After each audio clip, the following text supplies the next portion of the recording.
Now here's the QPA2002 as an example, which is a room air quality sensor that monitors your CO2, as I said, 0 to 2,000 parts per million, as well as VOCs. Okay, so we can, this is how it comes packaged out of the factory.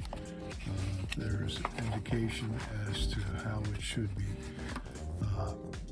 set up or mounted, actually, and then with spec sheets in the package, we can determine what we want to do with this thing. The spec sheets are very well designed, very easily read.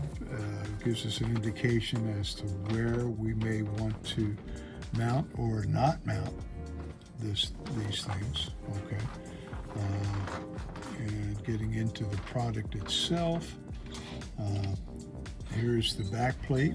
The back plate includes my termination boards. Okay, I would do my wiring here. Wiring comes out of the back and through the wall, and once that's all done, I would just mount this right on thusly, and I'm ready to go. Okay, very attractive. This one, obviously, no display on this. With the display, every bit as attractive. Okay. But that's the offering from Siemens that I believe is as competitive or more competitive than most everything on the market. I would highly recommend it.